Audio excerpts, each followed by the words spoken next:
ஆமால்ல, பின்னையாவ அப்படி இருக்கா? போய் என்னன்னு விசாரிங்கப்பா, பார்க்கறதுக்கே கஷ்டமா இருக்கு.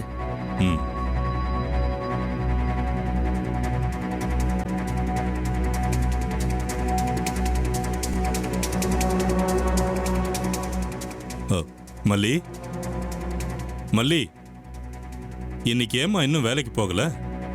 நீயா தாமதமா போறியா இல்ல பஞ்சாட்சரி ஏதாவது ஏடாகுடம் பண்ணி வச்சிருக்கானா? யாராவது ஏதாவது சொன்னாங்களாமா? மல்லி,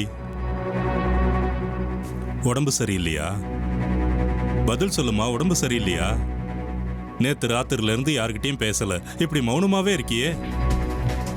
நான் எல்லார்கிட்டயும் சொல்லிட்டேம்மா, யாரும் உன்னை எதுவும் சொல்ல மாட்டாங்க. ஒருவேளை வேற ஏதாவது பிரச்சனை இருந்தா என்னன்னு சொல்லுமா.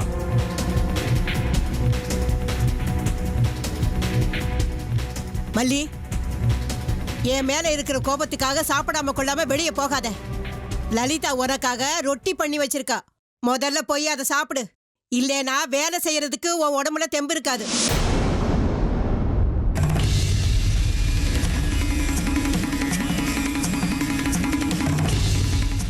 ஏ மல்லி, சாப்பாடு சாப்பாடு போய் சாப்பிடுன்னு சொன்னேன், போடி.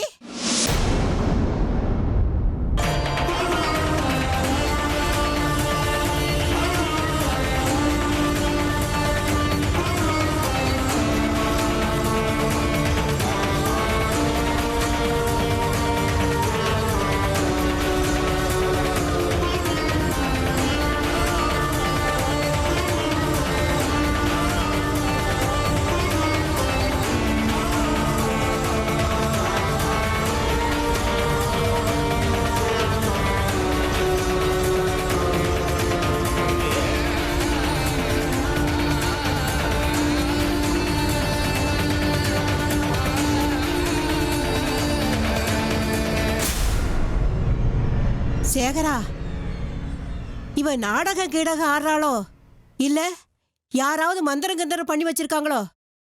நேத்து வரைக்கும் நல்லா தானடா இருந்தா, இன்னைக்கு என்னடானா பேய் அறிஞ்ச மாதிரி இருக்கா? அதான் எனக்கு ஒன்றும் புரியலம்மா. எனக்கு தெரிஞ்சு மல்லி ஒன்றும் நாடகம் ஆடுற பொண்ணு கிடையாதும்மா. இனிமே பங்காரி கூட பேசாம இருக்கணும்ல, அதான் வருத்தத்தில் இருக்கா போல இருக்கு.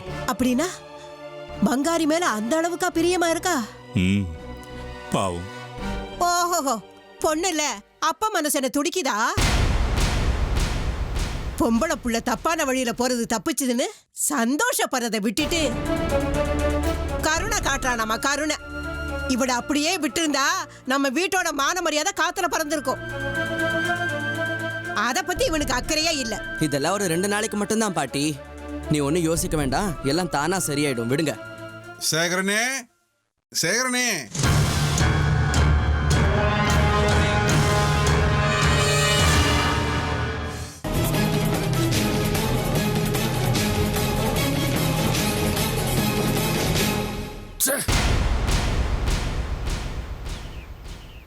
என்னோட மரண ரகசியத்தை சொல்ல வந்தவ, அது எவ்வளவு முக்கியமான விஷயமோ என்னமோ. இப்ப இவ உற்சவம் முடிகிற வரைக்கும் வாயை திறக்க மாட்டா, எதுவும் பேச மாட்டா. இப்ப என்ன பண்றது, என்னத்த பண்றது? சாஸ்திரிகளே, சாஸ்திரிகளே, ரொம்ப பெரிய தப்பு நடந்து போச்சு, உடனே வாங்கோ. என்னாச்சு? ஏதாவது ஏடா கூட பண்றதே உங்க வேலையா? நீங்களா எதுக்கியா இருக்கீங்க? பிரச்சனை பண்ணலைன்னா உங்களுக்கு தூக்கமே வராது போல இருக்க. உற்சவத்துக்கு இன்னும் 7 நாள் தான் இருக்கு, அத்தனை ஜனங்களும் கூட்டமா வருது, எச்சரிக்கையா இருக்க வேண்டாமா? என்ன மனுஷங்களோ நீங்க, எதையாவது செய்ய வேண்டியது, அப்புறம் சாஸ்திரியான என்ன இம்சிக்க வேண்டியது. என்ன ஆச்சுன்னு சொல்லி தொலைங்க. அது எனக்கு சொல்ல பயமா இருக்கு, இது ரொம்ப பெரிய பிரச்சனை, நீங்களே வாங்கோ. உங்களுக்கு எல்லாம் அறிவே கிடையாதா? மொத்தத்துல இதய வெடிச்சு நான் செத்துற போறேன், போங்க.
சேகரண்ணா, கோவிலுக்குள்ள என்ன நடக்குதுன்னு உங்களுக்கு ஏதாவது தெரியுமா? நீ வேறப்பா, 3 வேளை இங்க அடுப்பு முன்னாடியே வெந்துகிட்டு இருக்கேன். உற்சவம் ஆரம்பிச்சதுல இருந்து எனக்கு ஓய்வுங்கிறதே இல்ல. அம்மனோட மகா மங்களாரத்தியை கூட பார்க்க முடியல. கோயில் கதவை சாத்துற நேரத்துல நமஸ்காரம் பண்ணிட்டு போறேன். அப்படி இருக்கும்போது உள்ள நடக்கிற விஷயங்கள்லாம் எனக்கு எப்படி தெரியும்? கூட்டம் பயங்கரமா வந்துகிட்டே இருக்கு. வேளை வேளைக்கு ஏதாவது விசேஷ பூஜை நடந்துகிட்டே இருக்கு. ஆமா, நீ என்ன இருக்கிற வேலையெல்லாம் விட்டுட்டு அங்க வேடிக்கை பார்க்க போயிட்டியா? காய்கறியை நறுக்கி கொடு. அட, சொல்றத கேளுங்க சேகரண்ணா. யாரோ வேண்டாவதவங்க வந்து கோவிலுக்குள்ள எல்லா இடத்துலயும் கல்ல போட்டுட்டு போயிருக்காங்க.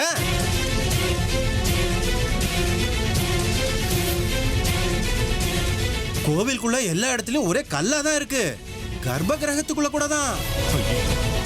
அம்மனோட விக்கிரகத்துக்கு பக்கத்துலயும் கல்லா இருக்கு. பார்க்கும்போது ஏதோ கல்லு மழையே பெஞ்ச மாதிரி இருக்கு. ஐயோ கடவுளே, நிஜம்தானா? காலையில நான் வந்தப்போ யாரும் என்கிட்ட எதுவும் சொல்லலையே. இல்ல, இதெல்லாம் நடந்தது இப்ப கொஞ்ச நேரத்துக்கு முன்னாடி தான். ஒரு சின்ன சத்தம் கூட இல்ல. யாருக்குமே எதுவுமே தெரியல. ஏதோ மாயமந்திரம் பண்ண மாதிரி எல்லாமே நடந்திருக்கு. இதெல்லாம் வேற கோவில்ல இருக்கிறவங்க மாயமந்திரம் பண்ண மாதிரி தெரியுது. நம்ம கோவில்ல உற்சவம் ஆரம்பிச்சிடுச்சுனாலே நாட்டுல எந்த மூலையில இருந்தெல்லாம் வருவாங்கல்ல, அத பார்த்து பொறுக்க முடியாம தான் இந்த மாதிரி பண்ணிருக்காங்கன்னு தோணுது. நாம அவங்களுக்கு சரியான பாடம் சொல்லி கொடுத்தா எல்லாம் சரியாயிடும். இங்க என்னென்னமோ நடக்குது சேகரண்ணா. இது இதோட நிக்காம இன்னும் பெருசாயி நாளைக்கு ஏதாவது கலாட்டா ஆயிடுச்சுன்னா என்ன பண்றது? இந்த உற்சவத்துக்கு எவ்வளவு கூட்டம் வரும் சொல்லுங்க.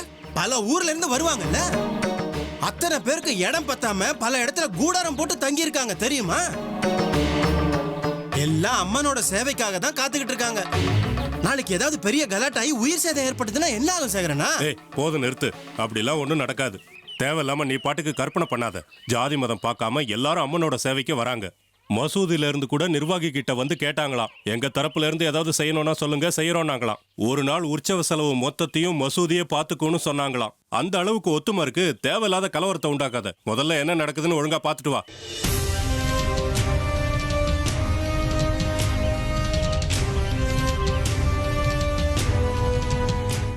ரெண்டு ஆளுங்களை கூப்பிட்டு இதையெல்லாம் சுத்தம் பண்ண சொல்லுங்க.